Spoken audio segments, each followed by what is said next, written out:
Fala aí, mestres, beleza? Thunder aqui, e eu não ia fazer esse vídeo. Eu tinha prometido pra mim mesmo que eu não ia falar sobre isso. Já teve vídeos muito interessantes, inclusive do próprio Araújo, falando sobre isso, onde tem mais de 40 e poucos minutos pra vocês debaterem sobre o novo anime da Netflix, sobre Saint Seiya, a releitura que eles vão fazer, onde finalmente a gente tem um teaser e toda essa polêmica, adaptação, questão de armadura. Mas o maior deles, com certeza, foi a troca de sexo do Shun, né? Que todo mundo tá falando, fazendo um puta furdúncio na internet quanto a isso. E eu acho que depois de um monte de lorota, eu queria falar um pouco sobre isso. É estranho um cara branco, homem, hétero, cis, sim, eu não sei aí como são essas definições, falar sobre representatividade. Mas talvez eu possa trazer algum ponto interessante sobre isso. Vamos lá.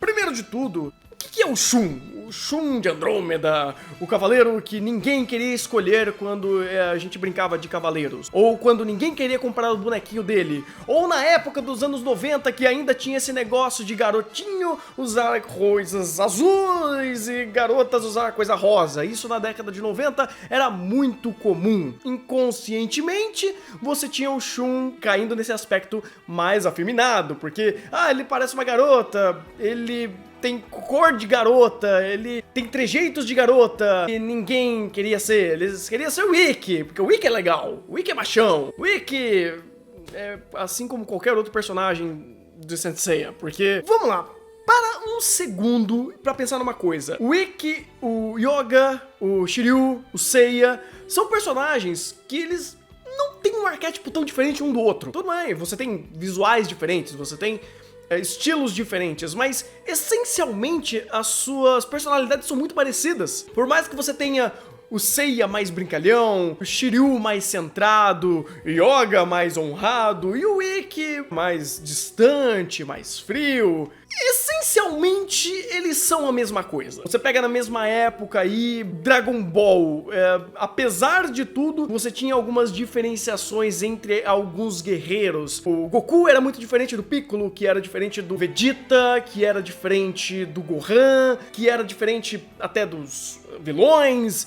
Então você tem uma diferenciação bem clara de arquétipo, de presença do personagem, eles são de fato diferentes. Agora, quando você pega o contraste de cavaleiros, onde os 5 principais, 4 deles são muito próximos, e você tem o Shun, que é a estrelinha especial dali, que ele tem cor diferente, que é a cor de menina, ele é mais sensível, ele é mais dócil. Você tem quase que um abismo de diferença entre esse personagem e o resto. Não só entre ele e os outros 4 principais, quanto o cast inteiro de Cavaleiros. Você tem aí alguns outros personagens que parecem ele nesse arquétipo mais dócil, mais andrógeno, que é o Afrodite, que é o cara... aquele outro cara de prata que ninguém se importa que ele existe. Em questão de contraste, você tinha o Shun de uma forma muito única, e isso era bacana. Por uma época de 80, 90... onde a representatividade não era tão importante assim, não tão comentada, não tão falada e nem um pouco evidente, ou ele era evidente, mas não existiam muitas conversas sobre isso. Você trazer o Shun numa nova leitura e ele ser uma mulher, ele simplesmente destrói todo tipo de representatividade e a própria forma do personagem. Ele representa muito a sensibilidade do homem, vamos dizer assim. Não que o Kurumada de alguma forma talvez tenha pensado tão longe assim, mas vamos refletir um pouco sobre isso. O Shun, ele é mais sensível, ele é mais sentimento acima da razão. Ele se preocupa com os seus amigos de uma forma mais delicada, ele é mais delicado, ele tem traços mais afinados. Pensa só pra alguém da época, olhava ele e se sentia representado. Porque, por exemplo, você tem, vamos supor, o Ikki, que teoricamente é o oposto dele. Imagina como é complicado você se associar ao Ikki quando você, digamos assim, se associa mais ao Shun em questão de personalidade, da forma que você age, ou até mesmo quando você tá se descobrindo e descobre que você tem traços mais finos ou até mesmo mais andrógenos. Então você tem um personagem que você consegue se sentir conectado, porque ele de alguma forma tem alguma correlação com você, ele tem uma personalidade parecida com você, ele tem traços que te conectam. Assim, nunca liguei muito pra Cavaleiro do Zodíaco, mas se fosse me conectar de alguma forma, pensando dessa forma mais estruturada, eu tenho certeza que o Thunderzinho lá do passado, ele se associaria muito mais ao Shun do que qualquer outro cavaleiro. Eu era uma pessoa mais daquele arquétipo. O meu arquétipo, vamos dizer assim, quando eu era uma criança, era sempre ser o cara mais easy, né? O easy do Digimon, ou Yu Sakura, ou personagens que não são os caras que resolvem na porrada, são os caras mais calmos, que são os caras que pensam antes de agir, ou às vezes tem um sentimento muito à flor da pele que não consegue controlar suas emoções. O TK, por exemplo, era um personagem que talvez me representasse muito bem na minha época de infância. Então ter esses personagens que você se conecta é interessante. Agora quando você joga o Shun como uma garota, você perde toda a bagagem interessante, onde você tem a estrelinha especial no meio de um monte de burkutu, de um monte de adultos de 15 anos. Esse é o maior problema. É você quebrar um personagem e jogar na cara de todo mundo que ele agora é uma mulher, sendo que, teoricamente, ele sempre representou, entre muitas aspas, porque esse assunto é complicado, essa figura feminina, porque ele era mais feminino do que masculino, ok? Lembrando da época da 80, 90, tá? O próprio diretor falou que ele queria colocar uma figura feminina, porque Cavaleiros precisa de uma figura feminina, e isso é um puta bullshit, porque, vamos lá, primeiro não tem nenhum problema de você trocar o sexo de ninguém ali dentro, mas por que vai trocar justamente o personagem que é mais fácil de trocar o sexo? Porque ele representa uma mulher com uma forma muito mais fácil. Por que não o Ikki, que é tido como o cara que tem 3 bolas, que é o mão da porra? Por que ele não vira uma garota? Por que ele não passa por todos os problemas que o Ikki viveu? Vai na Ilha da Rainha da Morte, perde um ente querido, que tem uma vida sofrida. Mulheres não podem ter esse tipo de lore? Mulheres não podem ter uma conectividade tão grande, talvez com a própria mãe, quanto ao caso do Yoga? Ou ele não poderia ser o Seiya? Porque a garota tem que ser justamente o Shun, que ele, entre muitas aspas, ele tem a face mais feminina? É muito fácil, é até besta, é até idiota você fazer uma correlação dessa, porque aí não é uma coisa especial, você não tá trazendo uma leitura diferente do que geralmente um homem idealizado, que é o cara forte, que é o cara racional, que é o cara que resolve o problema na porrada, que é o homem que não chora. Isso é fácil, isso a gente tem aos baldes por aí. Por quê? Justamente ele. Outro aspecto que eu acho isso uma grande galhofada é quando você pensa em todo o elenco feminino de Saint Seiya, é um grande desperdício de possibilidade, porque se você já tem figuras femininas na obra que tem funcionalidades, inclusive a própria Saori,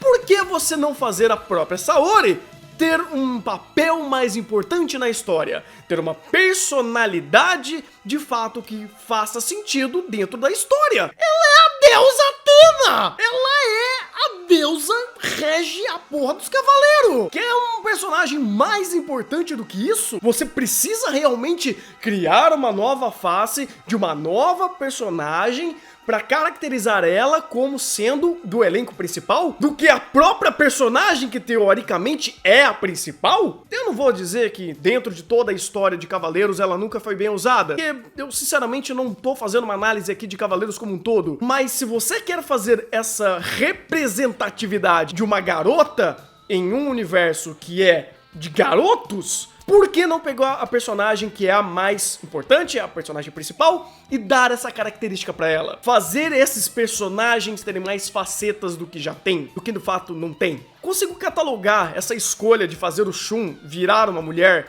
com 2 palavras: imbecil e desnecessário. Imbecil no sentido de escolher a saída mais fácil pra você caracterizar uma mulher dentro do elenco principal, como se já não tivesse a Marin, a China e a própria Saori e... Qual é a outra palavra que eu usei? Desnecessário. Porque você tá fazendo a mudança no personagem mais fácil. O que exatamente o Shun como mulher representa? Qual é a ideia do Shun mulher? Qual é o porquê disso? Tudo bem, releituras existem e elas são importantes. Você quebrar paradigmas antigos e trazer novas leituras, isso é fenomenal.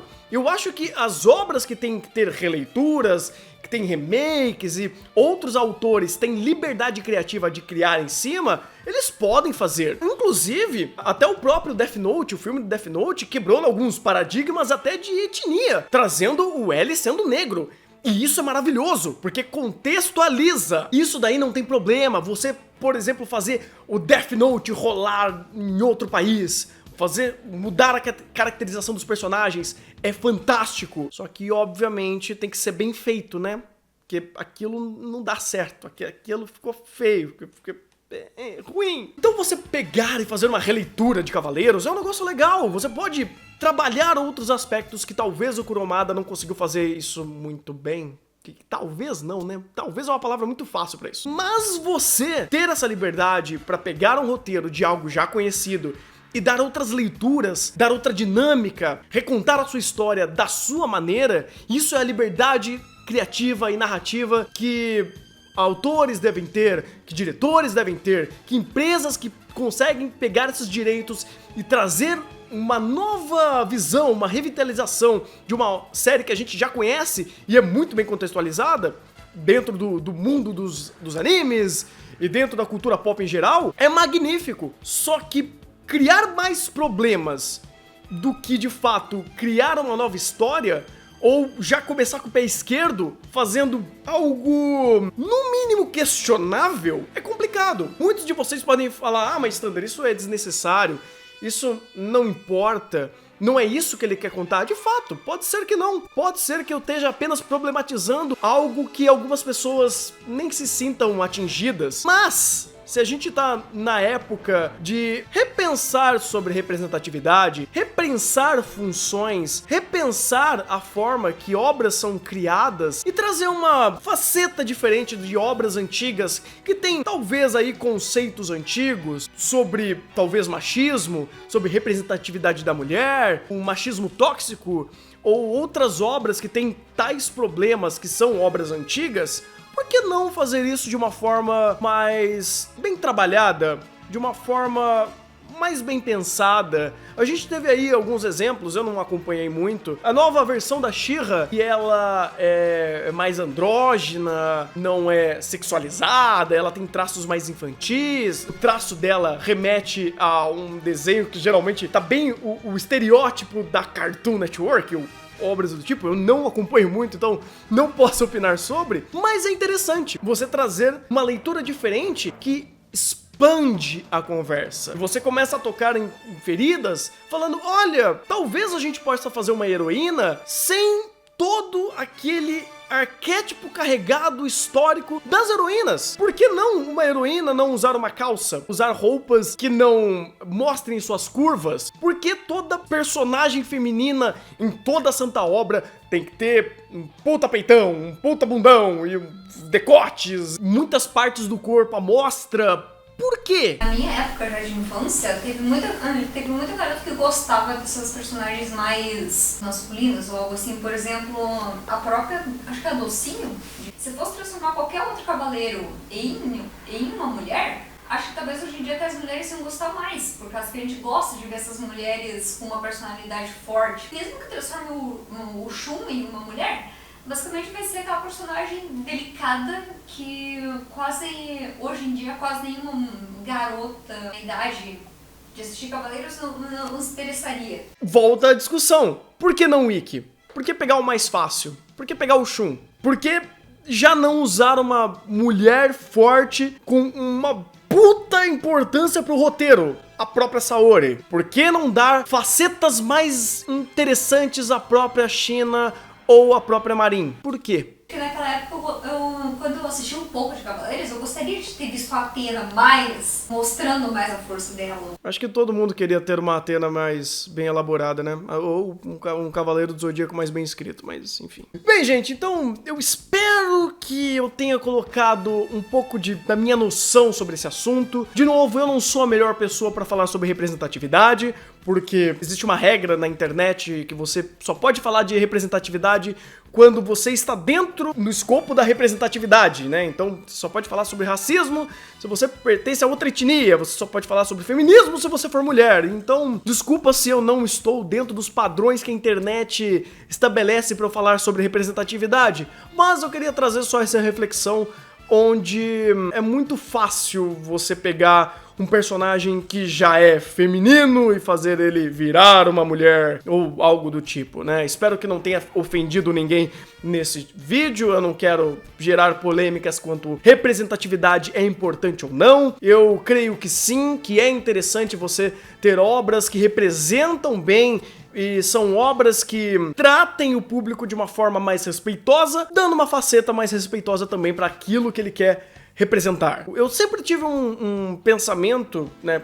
O Thunder é fácil falar isso, né? Porque ele nunca precisou ser representado. Mas eu sempre acho, se o personagem for bem feito, a representatividade fica em segundo plano. É muito mais interessante você ter um personagem bem escrito, bem estruturado, que tem uma boa narrativa, que tem uma boa função na história, pra depois ele representar alguém. Pois eu não queria ser representado por um personagem mal feito. Ah, se eu fosse um Urossauro, imagina eu sendo representado pela Zero Two. Caraca, brother, eu ia querer me bater. Eu falava, não, por favor, para, tudo deu errado, eu sou um... Cara, aí bati tudo. Eu sou um Urossauro, Urossauros não são desse jeito, calma lá. Eu sempre prefiro que uma obra seja bem escrita, um personagem seja bem feito, pra depois ele representar. Um personagem não deve existir só pra representar, mas ele representa a partir das suas ações. E isso que acaba sendo interessante. O próprio Shun é um personagem super interessante, que ele tem muitas funções dentro da obra de Cavaleiros. Ele é um personagem que se destaca por ser diferente do normal de Cavaleiros. Cagaram tudo nessa adaptação da Netflix. De novo, ninguém sabe como que vai ser essa adaptação. Eu espero que seja boa, mas provavelmente esse negócio de transformar o Shun em mulher foi uma grande pisada na bola. Então é isso, eu vou ficando por aqui, já desabafei um pouco sobre esse caso. Não ia fazer esse vídeo, mas já que tô aqui, né, vamos lá, vai. Vamos falar um pouco da minha opinião e suar pra caramba porque tá quente aqui, rapaz. Nossa senhora. Então é isso, compartilhe se você gostou, deixa seu like e mande esse vídeo pra mais pessoas, deixe seus comentários e a gente vai conversando, beleza? Eu vou ficando por aqui e um bom anime! E até o próximo vídeo, que eu espero que esteja mais frio.